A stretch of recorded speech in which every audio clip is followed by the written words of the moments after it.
What are the questions? Here's what they are. This is boiled down and dead simple, right? What could we look at in a new way? What could we use in a new way or for the first time? What could we move into a new context in time or space? What could we change in terms of design and performance or alter? What could we create that's truly new? And also, what could we connect, right? Do these look familiar, right? Can you see how, like, in other words, DNA, in a way, is very simple. The building blocks of life is pretty simple, but it leads to unbelievable complexity. So that's something, it almost started as a joke. Hey, let's do a genome for innovation. But it turns out that there is kind of a genome in a way. And so we have these 6 questions. And actually, we're compiling a list of the 100 innovation questions. And weirdly enough, they fit into these buckets, generally speaking. So that's something we're going to have in about 3 months. 1 page with tiny type. I can give anybody in this room 100 questions and categories that I will guarantee would lead you, if you put your innovation target in the middle, you can get some ideas. Okay? Here's my, here's an example, fire, right? Great example of what can we look at in a different way. You know what fire was back in the olden days? Pre-verbal. That was the thing that destroyed the cave, right? That was this annoying thing that came down out of the sky or when things were too hot. And can you picture tribes of 150 people running away from the fire, right? So here it is. We're running away. And if we could talk, me and my caveman friend Dave, be like, God damn it, again. Can you believe? I guess they're all from New York, cavemen, right? I can't help the accent. Can you believe it? You know, again with this. And they're all running away, and one guy, this is theoretical, must have said, you go ahead. I want to look at this for a second. And the other guy said, are you insane? That's the killer. That's the killing thing. And it happened, of course, thousands of times, but we bring it to one. The person had to say, you know what? That heat is the same heat as it comes from the sun, right? A flippant perspective. Someone had to do it. That's how we tamed fire, right? So that was an example of what can you look at a different way. Again, I'm not telling you to recreate fire.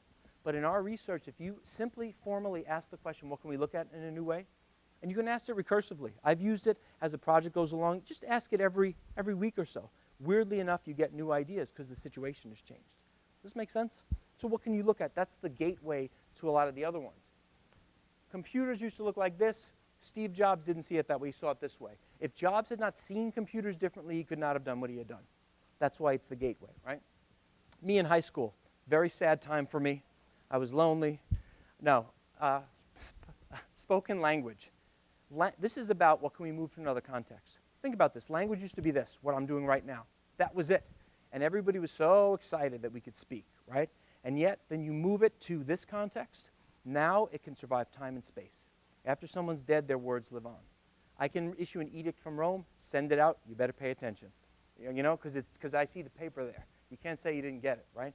You give immense power to something when you move a context. Again, I'm not saying invent paper. This is the sleeper question that surprised me a lot. If you ask, what can I move? And it's not just space. You ask in time.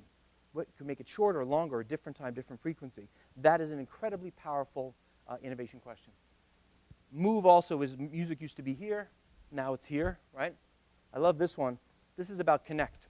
My tribe is going to beat your tribe because we're better with spears, right? The next thing I'm going to tell you, I'm amazed it took this long. We're going to win. And at some point you said, you know, I'm going to connect this thing to something else, and you're dead, right? Well done. Well played. But think about this. This is not inventing the bow and arrow. This is connecting something. They had, as Monty Python says, point-dead sticks, right? They had point-dead sticks. They just connected it that way. So connect is incredibly powerful. And again, if some of you are thinking, well, I already know about that, the experience I have as someone who's loved innovation for 20 years, just ask these questions like as soon as a SWOT analysis, right? You ask a SWOT analysis, it's the same kind of a thing. Connecting in the LinkedIn world is also even more powerful these days because the world is connected. So the act of what could we connect or interconnect, incredibly powerful always throughout history.